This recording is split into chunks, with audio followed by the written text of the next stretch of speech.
اعوذ باللہ من الشیطان الرجیم بسم اللہ الرحمن الرحیم وبہ نستعین وہو خیر المعین وصلی علی محمد وآلہ الطیبین الطاہرین وعلی جمیع الانبیاء والمرسلین والشہداء والصدیقین وعباد اللہ الصالحین. اما بعد، اپنے تمام محترم ناظرین کی خدمت میں سلام عرض کرتا ہوں. پچھلے کچھ دنوں سے ہم خطبہ شعبانیہ جو رسول مقبول صلی اللہ علیہ وآلہ وسلم سے مولا کائنات حضرت علی ابن ابی طالب علیہ السلام نے روایت کیا اور ہم تک امام علی ابن موسیٰ رضا علیہ السلام کے ذریعے سے پہنچا، وہ اس کے جملات ہم پڑھ رہے تھے اور اس کی جو ہماری اپنی اوقات کے مطابق وضاحت اور توضیح ہو سکتی وہ عرض کر رہا تھا. تو ہم پہنچے تھے اس مقام پر کہ حضور فرماتے ہیں کہ اس مہینے کی مغفرت سے جو محروم رہ جائے وہ شقی اور بدبخت اور بد نصیب ہے، اور اس مہینے کی بھوک اور پیاس سے تم قیامت کی بھوک اور پیاس کو یاد کرو. اور پچھلی گفتگو میں ہم نے قیامت کے حوالے سے اور قیامت میں معشور ہونے کے حوالے سے روایات آپ کی خدمت میں عرض کی تھی. اس کے بعد حضور فرماتے ہیں کہ جو خدا کا اس مہینے میں مہمان ہوتا ہے وَتَصَدَّقُوا عَلَىٰ فُقَرَائِكُمْ وَمَسَاكِينِكُمْ، کہ اپنے معاشرے میں اپنے آس پاس پائے جانے والے فقراء اور مساکین پر صدقہ کرو، صدقہ دو. تو آج تھوڑا سا صدقہ کے حوالے سے آپ کی خدمت میں عرض کروں گا کہ صدقہ کسے کہتے ہیں.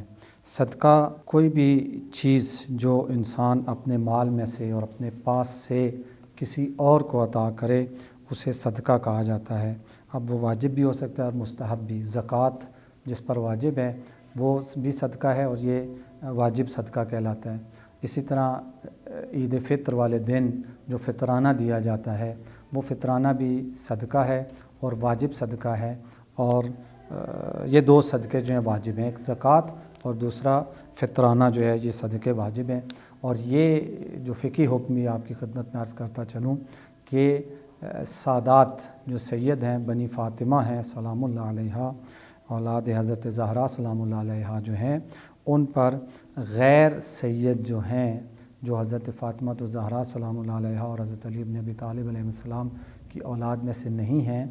وہ اگر زکوٰۃ دیتے ہیں یا وہ اگر فطرانہ دیتے ہیں تو یہ زکوٰۃ اور فطرانہ کسی سید کو نہیں دیا جا سکتا. سید کے لیے ایسی زکوٰۃ یا فطرانے کا استعمال کرنا جائز نہیں ہے. لیکن اس کے علاوہ جو مستحب صدقہ ہوتا ہے اس میں علی کراہتن فقہا کہتے ہیں کہ غیر سید کا سید بھی لے سکتا ہے،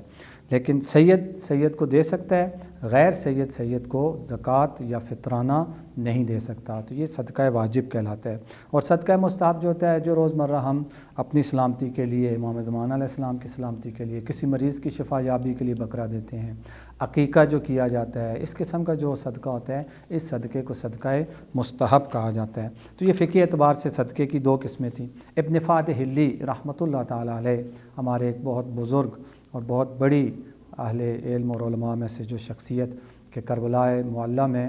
باب القبلہ سے اگر آپ باہر نکلیں تو یہ شارع امام حسین علیہ السلام ہے ظاہراً، اس پہ تھوڑا آگے جائیں تو دائیں ہاتھ پہ ایک مدرسہ آتا ہے اور اس مدرسے کے باہر یعنی اس روڈ کے بالکل کنارے پر ان کا مزار شریف موجود ہے. بہت جلیل القدر عالم دین اور مجتہد بزرگ گزرے ہیں. ان کی بہت معرفت والی کتاب ہے عدۃ الداعی، کہ اس کا اردو میں ظاہراً ترجمہ نہیں ہے لیکن عربی میں لکھی گئی اور فارسی میں ترجمہ ہے. تو وہاں وہ دعا کے حوالے سے وہ کتاب ہے. تو وہاں وہ صدقہ کی 5 قسمیں بیان کرتے ہیں. وہ فرماتے ہیں صدقہ مال میں، مال کا صدقہ جو عام معروف ہے اور ہمارے ذہنوں میں بھی مانوس یہی ہے کہ اپنے مال میں سے انسان کچھ مال جب کسی کو دے تو ہم کہتے ہیں اس نے صدقہ دیا. وہ کہتے ہیں اس کے بعد صدقہ مقام میں بھی ہوتا ہے، پوسٹ میں بھی صدقہ ہوتا ہے. مجھے ایک ایسا مقام حاصل ہے، مجھے ایک ایسی پوسٹ حاصل ہے کہ جس کے ذریعے سے میں اگر کسی کی کوئی مدد کرتا ہوں، اس کے ساتھ تعاون کرتا ہوں، کسی حقدار کو اپنی پوسٹ اور اپنی کرسی کے ذریعے سے اس کا حق دلواتا ہوں تو یہ بھی صدقہ ہے. اسی طرح صدقہ عقل میں، یعنی مجھے اللہ نے عقل و شعور دیا ہے، تجربہ دیا ہے. میرا ایک اور مومن بھائی ہے، وہ عقل و شعور میں اور تجربے میں مجھ سے کم ہے، کسی معاملے میں وہ آ کے مجھ سے مشورہ کرتا ہے تو میں اپنی عقل کو استعمال کرتا ہوں اس کے لیے، اپنی عقل سے جو چیز اخذ کرتا ہوں نتیجہ وہ اس کو دیتا ہوں، تو یہ صدقہ در عقل ہو جائے گا. اسی طرح صدقہ در زبان ہے. کہ انسان اپنی زبان کے ذریعے سے لوگوں کے درمیان اصلاح کرتا ہے، لوگوں کو فائدہ پہنچاتا ہے، امر بالمعروف کرتا ہے، نہی عن المنکر کرتا ہے، اچھی باتیں بتاتا ہے، تو یہ صدقہ دار زبان ہو جائے گا۔ یعنی زبان میری تھی لیکن اس زبان کو میں نے لوگوں کے فائدے کے لیے استعمال کیا۔ جس طرح سے مال میرا تھا لیکن میں نے اپنے مال کے ذریعے سے صدقہ دے کر دوسروں کو اس مال سے فائدہ پہنچایا، اسی طرح بعض اوقات میں اپنی پوسٹ اور اپنی کرسی کے ذریعے سے دوسروں کو فائدہ پہنچاتا ہوں، بعض اوقات میں اپنی عقل کے ذریعے سے دوسروں کو فائدہ پہنچاتا ہوں، بعض اوقات میں اپنی زبان کے ذریعے سے دوسروں کو فائدہ پہنچاتا ہوں، اسی طرح بعض اوقات میں اپنے علم کے ذریعے سے دوسروں کو فائدہ پہنچاتا ہوں۔ تو یہ 5 قسمیں انہوں نے بتائیں صدقے کی، کہ صدقہ مال میں بھی ہو سکتا ہے، صدقہ مقام اور پوسٹ میں بھی ہو سکتا ہے، صدقہ عقل میں بھی ہو سکتا ہے، صدقہ زبان میں بھی ہو سکتا ہے، اور صدقہ علم میں بھی ہو سکتا ہے۔ فقیر اور مسکین کا ذکر کیا گیا یہاں پر، کہ فرمایا کہ تصدقوا علی فقرائکم و مساکینکم۔ فقہی اعتبار سے فقیر اور مسکین میں جو فرق بتایا گیا ہے، 5ویں امام محمد باقر علیہ السلام سے یہ روایت منقول ہے کہ امام فرماتے ہیں الفقیر الذی لا یسأل الناس والمسکین الذی یسأل۔ فقیر اور مسکین دونوں مستحق ہوتے ہیں، ضرورت مند ہوتے ہیں، محتاج ہوتے ہیں، لیکن فقیر اس محتاج کو کہا جاتا ہے جو ہاتھ نہیں پھیلاتا، جو مانگتا نہیں ہے، اور مسکین اس محتاج کو کہتے ہیں کہ جو ہاتھ پھیلاتا ہے، مانگتا ہے۔ تو بہرحال ہم نے محتاج کی مدد کرنی ہوتی ہے، اور کتنی اچھی وہ مدد ہوتی ہے کہ جس میں اس سے پہلے کہ مانگنے والا مانگے، عطا کرنے والا اسے عطا کر دے۔ یہ سیرت خدا و تعالی ہے، یہ سنت اہل بیت علیہم السلام ہے کہ ضرورت مند کی ضرورت کو ان کے دروازے تک جا کے پہنچاتے تھے۔ سخی حقیقی معنوں میں، اور کریم کہتے ہی اسے ہیں جو بن مانگے عطا کرتا ہے۔ خدا بھی بن مانگے عطا کرتا ہے، اور اہل بیت علیہ السلام کی بھی سنت و سیرت یہی تھی کہ لوگوں کے گھروں میں رات کی تاریکی میں جا کر چہرہ چھپا کر لوگوں کو ان کی ضروریات مہیا کیا کرتے تھے۔ تو مسکین کی بھی مدد کرنی چاہیے، فقیر کی بھی مدد کرنی چاہیے، چونکہ دونوں ضرورت مند ہیں۔ صدقہ کے حوالے سے، اس کی فضیلت کے بارے میں کچھ روایات آپ کی خدمت میں عرض کروں گا، اور پھر کچھ صدقے کے فوائد آپ کی خدمت میں عرض کروں گا۔ امام علی ابن ابی طالب علیہ السلام فرماتے ہیں طوبی لمن انفق الفضل من مالہ وامسک الفضل من کلامہ۔ بہت خوبصورت کلام، بشارت ہے، کیا بات ہے اس شخص کی کہ جو اپنے مال میں سے خرچ کرتا ہے خدا کے راستے میں، اپنے مال میں سے اپنی ضرورت کا رکھ کے باقی اللہ کے راستے میں خرچ کرتا ہے۔ یہ بھی ایک اہم مسئلہ ہے کہ بعض اوقات بعض لوگ اپنا حصہ بھی دوسروں کو دے کے خود مشکل میں پڑ جاتے ہیں۔ ایثار اچھی چیز ہے، لیکن بہرحال انسان کے اوپر جب خصوصاً مرد حضرات جو کسی گھر کے سربراہ ہوتے ہیں تو ان کے اپنے اہل و عیال کا نان نفقہ ان کے اوپر واجب ہوتا ہے۔ کسی ضرورت مند کو اس کی ضرورت دینا واجب صدقے کے علاوہ، یعنی زکوٰۃ، فطرانہ، خمس کے علاوہ دینا، یہ مستحب کام ہے، اور اپنے اہل و عیال کی ضروریات کو پورا کرنا واجب ہے۔ تو اہل و عیال کی ضروریات کو پورا کرنے کے بعد طوبی لمن انفق الفضل من مالہ، جو بچ جاتا ہے باقی وہ کیا کرتا ہے، وہ صدقے میں دے دیتا ہے۔ وامسک الفضل من کلامہ، اور یہ امام کا وہ فصاحت و بلاغت سے بھرپور کلام ہے کہ وامسک الفضل من کلامہ، لیکن اس کے کلام میں جو فالتو باتیں ہیں اس سے اپنی زبان کو روک لیتا ہے، یعنی فالتو باتوں سے اپنے آپ کو روکتا ہے، اور فالتو مال جو ہوتا ہے اس کے پاس اپنی ضرورت ساری وہ پوری کر کے پیچھے جو فالتو بچتا ہے اس فالتو مال کو وہ خدا کے راستے میں صدقہ کر دیتا ہے۔ یعنی فالتو کلام نہیں کرنا چاہیے، فالتو کلام لوگوں کی سماعتوں کے حوالے نہیں کرنا چاہیے، اور فالتو مال جو ہے ضرورت سے زیادہ وہ ضرورت مندوں کے حوالے کر دینا چاہیے۔ تو یہ شخص خوش قسمت ہے، کیا بات ہے، طوبیٰ یعنی کیا بات ہے ایسے شخص کی جو اس طرح سے زندگی گزارتا ہے کہ اپنا فالتو مال خدا کے راستے میں صدقہ کر دیتا ہے، اور فالتو باتیں جو ہوتی ہیں وہ لوگوں کی سماعتوں کے حوالے نہیں کرتا، بلکہ لوگوں کی سماعتوں کے حوالے وہی باتیں کرتا ہے جو ان کے لیے یا دنیا میں یا آخرت میں مفید ہوتی ہیں۔ دنیا جہان کے قصے کہانیاں جن کا کوئی کسی قسم کا نہ دنیاوی نہ اخروی کوئی فائدہ ہے وہ بیان کرتا رہے، اور فالتو باتیں لوگوں کو سنا کر لوگوں کو بھی وقت اور عمر ضائع کرے، اپنی بھی وقت اور عمر ضائع کرے، تو یہ اچھی بات نہیں ہے۔ امام محمد باقر علیہ السلام اپنے جد حضرت علی ابن ابی طالب علیہ السلام سے روایت کرتے ہیں، کہتے ہیں مولا فرماتے ہیں کہ ایک دن میں نے 1 دینار خدا کے راستے میں انفاق کیا، صدقہ دیا، اور جب رسول کی خدمت میں پہنچا تو رسول نے مجھ سے فرمایا کہ کیا تمہیں پتہ ہے کہ جب کسی مومن کے ہاتھ سے صدقہ جاتا ہے تو 70 شیطانوں کے منہوں سے وہ آزاد ہوتا ہے، یعنی 70 شیطانوں نے اس سکے کو، فرض کریں دینار سونے کے سکے کو کہتے ہیں، 70 شیطانوں نے اپنے منہ کے ساتھ اس سکے کو پکڑا ہوا تھا، اور مومن جب وہ دینار خدا کے راستے میں کسی مستحق کے ہاتھ میں پہنچا دیتا ہے، پہنچ جاتا ہے، تو وہ 70 شیطانوں کے منہ سے آزاد ہو جاتا ہے۔ یعنی دوسرے لفظوں میں شیطان روکتا ہے انسان کو کہ خدا کے راستے میں وہ خرچ نہ کرے، کسی مستحق اور ضرورت مند مجبور انسان کے چہرے پر اس دینار کے ذریعے سے مسکراہٹ نہ آنے پائے، روکتے ہیں شیطان، تو شیطانوں سے وہ آزاد ہو جاتے ہیں۔ اور ابھی سائل اور محتاج کے ہاتھ میں نہیں پہنچتا، پہلے خدا و تعالی کے ہاتھ میں پہنچتا ہے، یعنی اس کے ہاتھ سے، مومن کے ہاتھ سے نکل کر پہلے خدا کے ہاتھ میں پہنچتا ہے، پھر خدا کے ہاتھ کے بعد وہ جو ہے وہ مستحق کے ہاتھ میں پہنچتا ہے۔ تو یہ بہت بڑی بات ہے۔ ایک اور روایت میں ہے کہ انسان جو صدقہ دیتا ہے تو وہ سمجھے کوئی احد جتنا ثواب اور اجر رکھتا ہے، اگر 1 درہم یا 1 دینار خدا کے راستے میں دیا جاتا ہے۔ اور صدقے کے فوائد لا تعداد اور بے شمار ہیں، جس طرح یہ روایت جو میں ابھی عرض کر رہا تھا حضور صلی اللہ علیہ وسلم سے ہے کہ جب کوئی صدقہ دیتا ہے تو ہر درہم کے بدلے کوئی احد جتنا کیا کہتے ہیں اسے، نعمت، بہشت کی نعمتیں اسے عطا کی جاتی، کوئی احد کے وزن کے برابر اسے نعمتیں دی جاتی ہیں۔ امام موسیٰ کاظم علیہ الصلوۃ والسلام سے روایت ہے، فرماتے ہیں، حضور سے وہ نقل کرتے ہیں اپنے آباء و اجداد کے ذریعے سے کہ ما نقص مال من صدقۃ قط، یاد رکھو کبھی بھی صدقہ دینے سے انسان کا مال کم نہیں ہوتا،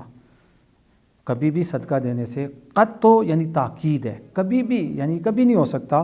کہ انسان نے واقعاً صدقہ دیا ہو خدا کی خاطر، خدا کی مخلوق کو خوش کرنے کے لیے اور اس کی ضرورت پوری کرنے کے لیے انسان اگر صدقہ دیتا ہے تو کبھی بھی اس کا مال کم نہیں ہوگا۔ فَأُعْطُوهُ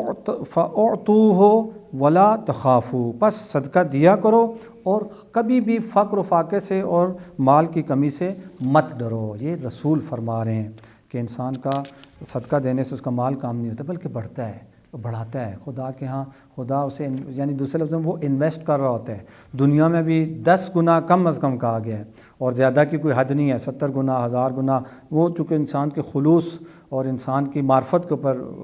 ڈیپینڈ کرتا ہے، مبتنی ہے کہ جتنا اس کا خلوص زیادہ ہوگا، جتنا اس کی معرفت زیادہ ہوگی، 10 گنا سے پھر اس کا وہ اجر بڑھتا چلا جائے گا دنیا میں، اور آخرت میں کیا دیتا ہے یہ واقعاً خدا جانتا ہے۔ پھر روایت میں صدقہ تو تکسر زہر الشیطان، صدقہ شیطان کی کمر توڑ دیتا ہے۔ یہ بہت بڑی بات ہے، شیطان انسان کا دشمن ہے، اور صرف جانی دشمن نہیں ہے، روحانی دشمن بھی ہے، انسان کی دنیا کا دشمن نہیں ہے، انسان کی آخرت کا بھی دشمن ہے۔ انسان اپنے دشمن کی اگر کمر توڑنا چاہتا ہے تو کمر توڑنے کا بہترین ذریعہ جو بتایا گیا وہ یہ ہے کہ خدا کے راستے میں صدقہ دے۔ انفق الفضل من مالہ، مال میں سے جو فالتو ہو وہ خدا کے راستے میں دے دے۔ اسی طرح صدقہ موت کو دور کر دیتا ہے۔ بہت سارے واقعات انبیاء کی زندگی میں اور اہل بیت علیہ السلام کی روایات میں بھی بیان ہوئے ہیں کہ انسان کی آئی ہوئی موت صدقے کے ذریعے سے ٹل جاتی ہے۔ صدقہ تو تمنع میتۃ السوء، کہ انسان سے ناگہانی موت سے صدقہ انسان کو بچا لیتا ہے۔ صدقہ انسان کی عمر کو طولانی کرتا ہے۔ ہم دعا کرتے ہیں اپنے والدین کی تو لمبی عمر کے لیے، اپنی اولاد کی لمبی عمر کے لیے، دعا بہت اچھی بات ہے، لیکن دعا کے ساتھ دوا بھی کرنی چاہیے، اور ایک بہترین دوا جو ہے عمر کو طولانی کرنے کی وہ کیا ہے کہ انسان جس ہستی، جس شخصیت، جس عزیز کی زندگی لمبی کروانا چاہتا ہے خدا کی بارگاہ میں، اس کے نامہ اعمال، اس کے نام سے صدقہ دے، والدین کے نام پر صدقہ دے، اپنی اولاد کے نام پر صدقہ دے۔ اپنی عمر طولانی کرنا چاہتا ہے خدا کی بارگاہ میں تو اپنے نام پہ صدقہ دے، اپنے وقت کے امام کے نام پر صدقہ دے۔ امام زمانہ علیہ السلام کے نام کا صدقہ دینا یہ بھی انسان کے لیے بہت ساری یعنی دنیاوی اور اخروی عظمتوں کا باعث بن سکتی ہے کہ انسان اپنے امام کے نام پہ صدقہ دے، اپنے امام کے قریب ہو سکتا ہے انسان صدقہ دینے کے ذریعے سے۔ اسی طرح بہت سارے آگے یعنی گھر اور شہر اور اپنی آبادی کو بچانے کے لیے اس کے ذریعے ان صدقۃ وصلۃ الرحم تعمران الدیار، آبادیوں کو بڑھاتے ہیں، رونقیں بڑھاتے ہیں۔ صدقے کی بہت زیادہ فضیلت بیان کی گئی ہے۔ جو صدقہ دیتا ہے 70 دروازے شر اور بدی کے اس کے اوپر بند کر دیے جاتے ہیں، یعنی خود بخود وہ بہت سارے گناہوں سے اور بہت ساری آلودگیوں اور نافرمانیوں سے وہ صدقہ دینے کی وجہ سے بچ جاتا ہے۔ جو لوگ چاہتے ہیں ہم گناہ سے بچیں، گناہ نہ کریں، گناہوں سے بچیں، تو گناہوں سے بچنے کا ایک بہترین راستہ یہ ہے کہ انسان کوشش کرے زیادہ سے زیادہ صدقہ دے۔ جو لوگ فکری حوالے سے وسوسے کے شکار ہوتے ہیں، شک کا شکار ہوتے ہیں، اس کا بھی بہت سارے لوگ پوچھتے ہیں، ہمیں عقائد میں شک ہو جاتا ہے، ہمیں تاریخ میں شک ہو جاتا ہے، ہمیں بہت ساری ان چیزوں میں شک ہو جاتا ہے۔ شک کا علاج، بے شک شک کا علاج علم و حکمت ہے، انسان پڑھے یا اللہ کا مطالعہ کرے، علماء سے پوچھے، وہ ہے۔ لیکن اس کے ساتھ ساتھ ایک روحانی علاج بھی ہے۔ وہ روحانی علاج جو روایت میں بتایا گیا وہ یہ ہے کہ انسان خدا کے راستے میں صدقہ دے۔ صدقہ دینے سے انسان کا یہ شک اور وہم اور ترس دل میں جو ہوتا ہے، خوف جو ہوتا ہے، ڈر جو ہوتا ہے، یہ انسان سے دور ہو جاتا ہے۔ صدقہ دینے کے کچھ آداب بھی ہیں کہ وہ آداب بھی یقیناً ملحوظ خاطر رہیں گے تو پھر صدقہ سے مطلوب نتائج انسان حاصل کر سکتا ہے۔ سب سے پہلی چیز کہ جو شاید آداب سے بڑھ کر ہے، بنیادی شرط ہے، وہ یہ ہے کہ صدقہ جب انسان جس مال میں سے دے وہ حلال کا مال ہونا چاہیے۔ حرام مال میں سے صدقہ، حرام کمایا ہوا مال، اس میں سے اگر کوئی صدقہ دیتا ہے وہ صدقہ انسان کے لیے مفید نہیں ہے۔ حلال مال میں سے صدقہ دے۔ صدقہ دیتے وقت احسان نہ جتلائے، دیتے وقت بھی اور دینے کے بعد بھی کبھی بھی احسان نہ جتلائے۔ اور دوسرا، جتنا ہو سکے صدقے کو چھپا کر دے، کسی کو پتہ نہ چلے۔ جیسے روایات میں بھی اور معروف بھی ہے کہ ایک ہاتھ سے دو تو دوسرے ہاتھ کو بھی پتہ نہ چلے۔ ہمارے ہاں بعض لوگ، مثلا جو مشہور تھا، خصوصاً بعض جو فیلڈز ایسی ہیں سیاست ٹائپ کی، کہ اس میں یہ کہتے ہیں جی نیکی کر، ویسے تو کہتے ہیں نیکی کر دریا میں ڈال، تو وہ کہتے ہیں نیکی کر میڈیا میں ڈال، سوشل میڈیا پہ ڈال، دنیا کو پتہ چلے۔ تو ایسا صدقہ جو اس طرح سے دیا جائے کہ لوگوں کو پتہ چلے، واہ واہ ہو، تعریف ہو، لائکس آئیں گے، کمنٹس آئیں گے، تو یہ صدقہ جو ہے، یہ صدقہ ان فوائد کا حامل نہیں ہو سکتا۔ ہاں البتہ کوئی اس عنوان سے دیتا ہے کہ مجھے دیکھ کر اور لوگ بھی دیں گے، اور اسے یعنی واقعاً وہ احتمال دیتا ہے اور اس کا دینے کا انداز ایسا ہے کہ لوگ اس کو دیکھ کر ان کو بھی شوق ہوگا اور وہ بھی صدقہ دیں گے، تو وہ پھر علنی صدقہ بھی دے سکتا ہے۔ اور ایسا صدقہ دینے میں نہ صرف یہ کہ حرج نہیں ہے، بلکہ ایسا صدقہ دینے میں ثواب زیادہ ہے۔ لیکن شرط یہ ہے کہ ایسے انداز کے ساتھ دیا جائے، ایسے طریقہ کار سے دیا جائے، لوگ جب دیکھیں تو اس دینے کو پسند کریں اور لوگ بھی اس طرح سے دینے کی کوشش کریں۔ بعض اوقات ہم دیکھتے ہیں لوگ اپنے جو اس قسم کا کام کرتے ہیں اس کی ویڈیو بناتے ہیں، پھر اس کو فیس بک پہ، واٹس ایپ پہ ادھر ادھر ڈال دیتے ہیں، اور ان کا انداز ایسا ہوتا ہے، پوچھا جائے تو وہ یہ کہتے ہیں ہم اس لیے کر رہے ہیں تاکہ اور لوگ بھی شوق ہو، اور انداز ایسا ہوتا ہے کہ الٹا لوگ نفرت کرتے ہیں، متنفر ہو جاتے ہیں، کہتے ہیں یہ تو بہت ہی یعنی اپنے آپ کو مشہور کرنے کا طریقہ نظر آ رہا ہے۔ تو ایسا صدقہ فائدہ مند نہیں ہوتا۔ اسی طرح صدقہ حلال سے ہونا چاہیے، احسان نہیں جتلانا چاہیے، چھپا کر دینا چاہیے۔ اور چوتھا یہ کہ صدقہ جو دیں، سب سے پہلے صدقے کے حقدار آپ کے اپنے قریبی ہیں، رشتہ دار ہیں۔ اگر ہمارے رشتہ داروں میں کوئی فقیر ہے، مسکین ہے، ضرورت مند ہے، محتاج ہے، تو وہ سب سے زیادہ حق رکھتا ہے، ہمیں سب سے پہلے اس کو وہ صدقہ دینا چاہیے۔ اور فقیر کا مطلب یہ ہوتا ہے کہ اس کا ہم ماہانہ خرچہ دیکھیں گے اور اس کی ماہانہ آمدن دیکھیں گے۔ ممکن ہے ایک شخص کا آمدن مثلاً فرض کریں 80,000 روپے ہے، 90,000 روپے ہے، لیکن اس کا خرچہ 1,10,000 روپے ہے۔ تو اگرچہ وہ 80,000 روپے تنخواہ لیتا ہے، لیکن فقہی اعتبار سے ہم کہیں کہ یہ محتاج ہے، ضرورت مند ہے، جو اس کو پیسہ مہینے میں جو اس کا جائز خرچہ، البتہ فضول خرچی والا خرچہ نہیں، جائز خرچہ جو اس کا بنتا ہے وہ 1,10,000 ہے، اس کی تنخواہ 80,000 ہے، 30,000 کا اسے ہر مہینے گیپ آتا ہے۔ یہ گیپ اسے محتاج بنا رہا ہے، اور یہ حق رکھتا ہے کہ ہم اس کے اوپر اس کو صدقہ دیا جا سکتا ہے، فطرانہ بھی دیا جا سکتا ہے، زکوٰۃ بھی اگر وہ بنتی ہے تو وہ بھی اسے دی جا سکتی ہے۔ یعنی اس کا کہنے کا مقصد یہ نہیں کہ حتماً ہم دیکھیں کہ جس کی 16,000 مثلاً ہمارے یہاں جو گورنمنٹ نے مقرر کیا ہے 16,000 سے کم آمدنی ہے، صرف وہی مستحق ہیں۔ نہیں، صرف وہ مستحق نہیں ہے، بلکہ ہر وہ شخص مستحق ہے کہ جس کے مہینے کی آمدنی اس کے مہینے کے خرچے سے تھوڑی ہو۔ اب وہ 80,000 والا بھی ہو سکتا ہے، اور ممکن ہے ایک فیملی ہے جو 16,000 میں ان کے اخراجات ایسے ہیں کہ 16,000 میں فرض کریں انہیں مکان کا کرایہ نہیں دینا پڑتا، ان کے بچے نہیں ہیں، انہیں اسکول کی فیس وغیرہ نہیں دینی پڑتی، اور 16,000 میں ان کا گزارا ہو جاتا ہے، یہ مستحق نہیں ہے۔ لیکن اس کے مقابلے میں ایک اور شخص ہے جس کی 40,000 آمدنی ہے، لیکن بچوں کی فیس بھی ہے، مکان کا کرایہ بھی ہے، اس قسم کے اخراجات ہیں جو ان کے نہیں تھے، اور 40,000 میں سارے اخراجات پورے نہیں ہوتے،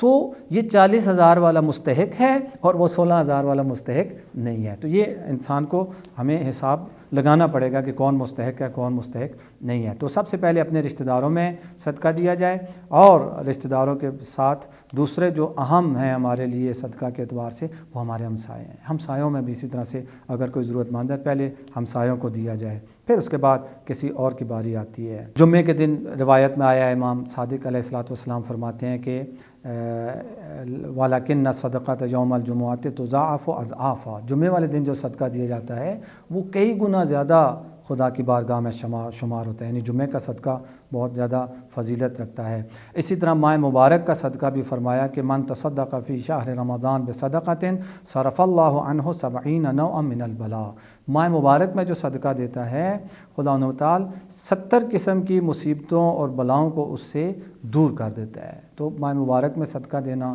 بہت زیادہ فضیلت رکھتا ہے، اور یہ مہینہ جہاں حقوق اللہ اور اللہ کے ساتھ رابطہ مضبوط کرنے کا مہینہ ہے، دعا و مناجات کے ذریعے، قرآن و نماز کے ذریعے، راتوں کی عبادت کے ذریعے، وہاں خدا کی مخلوق کی خدمت کر کے، خدا کی مخلوق کی مدد کر کے بھی خدا کا قرب اور محبت کو حاصل کیا جا سکتا ہے۔ کہتے ہیں، یہ ہمارے ایک اہل علم دوست نے یہ روایت سنائی تھی کہ کسی نبی نے خدا و تعالی سے پوچھا کہ یا اللہ، اگر انسان ہوتا تو تجھے انسانوں کا کون سا عمل سب سے زیادہ پسند تھا اور تو انجام دیتا؟ تو خدا و تعالی نے فرمایا کہ اگر میں انسان ہوتا تو میں زمین پر ڈھونڈتا کسی ضرورت مند کو، اس ضرورت مند کو ڈھونڈ کر اس کے گھر جا کر اس کی ضرورت کو پورا کرتا۔ یہ نہ انتظار نہ کرتا کہ کوئی ضرورت مند میرے دروازے پر آئے، اپنی ضرورت کا اظہار کرے اور میں اس کی ضرورت پوری کروں۔ یہ خدا کو، اس سے زیادہ خدا کو یہ پسند ہے کہ خدا خود ضرورت مند کو جا کر ڈھونڈ کر پھر اس کی ضرورت کو پورا کرے۔ اب وہ ضرورت مالی بھی ہو سکتی ہے، ضرورت جانی بھی ہو سکتی ہے، ضرورت کسی بھی معاشرے کے کسی بھی حوالے سے اس کی جو ضرورت ہے۔ فرض کریں ایک نابینا ہے، روڈ کے کنارے کھڑا ہے، اس نے روڈ کراس کرنا ہے، تو یہ بھی اس کی ایک ضرورت ہے۔ اس ضرورت کو ضروری نہیں ہے کہ وہ آواز لگائے اور پھر ہم جا کے اس کا ہاتھ پکڑیں، اسے روڈ پار کروائیں، بلکہ نہیں، خدائی سنت یہ ہے، خدا یہ چاہتا ہے کہ ہم خود، اس سے پہلے کہ وہ کسی کو مدد کے لیے بلائے، ہم خود چلے جائیں، ہم اس کا خود ہاتھ پکڑیں اور اس کو روڈ پار کروائیں۔ یہ مثال اس لیے دے رہا ہوں کہ ضرورت ہمیشہ، جب ہم کہتے ہیں ضرورت مند تو فوراً ذہن مال کی طرف جاتا ہے۔ ٹھیک ہے، مالی ضرورت بھی ایک ضرورت ہوتی ہے، لیکن اس کے علاوہ بھی ضرورت کی بہت ساری قسمیں ہو سکتی ہیں جن ضرورتوں کو ہم لوگوں کے پورا کر سکتے ہیں، جیسا کہ وہ ابن فہد حلی رحمۃ اللہ علیہ نے صدقہ کی اقسام میں بیان فرمایا تھا کہ مال کا صدقہ ہوتا ہے، اپنے مقام اور اپنی طاقت اور قوت کا صدقہ ہوتا ہے، اپنی عقل کا صدقہ ہوتا ہے، اپنی زبان کا صدقہ ہوتا ہے، اپنے علم کا صدقہ ہوتا ہے۔ تو یہ سارے صدقات شمار ہوتے ہیں۔ تو فرمایا کہ وَتَصَدَّقُوا عَلَىٰ فُقَرَائِكُمْ وَمَسَاكِينِكُمْ، اپنے فقیروں اور اپنے مسکینوں کو جو ہے وہ صدقہ عطا کرو اس مہینے میں، چونکہ تمہارا یہ صدقہ جو ہے وہ تمہارے لیے خدا کے بہت زیادہ قرب کا باعث بن سکتا ہے۔ اور اس کے بعد پھر حضور فرماتے ہیں کہ وَقِّرُوا كِبَارَكُمْ وَارْحَمُوا صِغَارَكُمْ وَصِلُوا أَرْحَامَكُمْ، اپنے بڑوں کی عزت کرو، اپنے بڑوں کی عزت کرو، اپنے چھوٹوں پر رحم کھاؤ اور اپنے رشتہ داروں کا خیال رکھو۔ یہ خود بڑے، اس دن بھی، کل بھی گزشتہ گفتگو میں بھی آپ کی خدمت میں عرض کیا تھا کہ کبیر بڑے کو کہتے ہیں، اور بڑا جو ہے اس کی عزت روایات کی روشنی میں بہت زیادہ بیان کی گئی ہے۔ آج یہ آپ کی خدمت میں عرض کروں گا، اور پھر باقی انشاءاللہ آنے والی گفتگو میں امام صادق علیہ الصلوۃ والسلام فرماتے ہیں کہ ان من اجلال اللہ عز وجل اجلال الشیخ الکبیر، اگر کسی بزرگ کا احترام کیا جاتا ہے، کسی بوڑھے کا احترام کیا جاتا ہے، تو یہ خدا کا احترام شمار ہوتا ہے۔ یہ خدا کے احترام کی نشانیوں میں سے ایک نشانی ہے۔ کسی بزرگ کا احترام کرنا یعنی خدا کا احترام ہے، اور اگر وہ بزرگ انسان کا والد ہو، سسر ہو، یا ایسا قریبی رشتہ دار ہو تو پھر اس کی اہمیت، قدر و منزلت اور بڑھ جاتی ہے۔ پھر امام فرماتے ہیں عظموا کبراءکم وصلوا ارحامکم، اپنے بڑوں کی تعظیم کرو اور اپنے رشتہ داروں کا خیال رکھو۔ اسی طرح حضور فرماتے ہیں، اور یہ بہت ہی عجیب و غریب روایت ہے حضور سے، کہ حضور فرماتے ہیں کہ الشیخ فی اہلہ کالنبی فی امتہ، ایک خاندان میں ایک بزرگ کا ہونا ایسے ہی ہے جیسے ایک امت میں کسی نبی کا ہونا ہے۔ جس طرح امت میں ایک نبی کو جو درجہ حاصل ہوتا ہے، اسی طرح ایک خاندان میں، ایک گھر میں ایک بزرگ کو یہ درجہ حاصل ہوتا ہے۔ تو یہ ہمارے گھروں میں جو ہمارے بزرگ پائے جاتے ہیں یہ ہمارے لیے ایک قسم کا نبی کا درجہ رکھتے ہیں۔ ان سے التماس سے دعا کہنا چاہیے کہ جب یہ دعا کریں گے تو سمجھیں نبی نے اپنی امت کے لیے دعا کی ہے۔ جس طرح نبی کی دعا امت کے لیے خدا رد نہیں کرتا، اس طرح ان کی بھی دعا رد نہیں کرتا۔ اور یہ بھی روایت، آخری روایت آپ کی خدمت میں عرض کروں کہ البرکۃ مع اکابرکم، تمہارے گھروں میں، تمہارے آس پاس، تمہارے خاندان میں، تمہارے محلے میں جو بزرگ پائے جاتے ہیں ان بزرگوں کی وجہ سے برکت ہے۔ اگر وہ بزرگ چلے گئے تو ان بزرگوں کی وجہ سے جو برکت تھی وہ برکت بھی چلی جاتی ہے۔ خداوند متعال سے دعا ہے کہ ہمیں غریبوں اور مسکینوں پر صدقہ کرنے کی اور اپنے بزرگوں کی عزت کرنے کی اور تعظیم کرنے کی توفیق عطا فرمائے۔ والحمد للہ رب العالمین، وصلی اللہ علی محمد و آلہ الطاہرین۔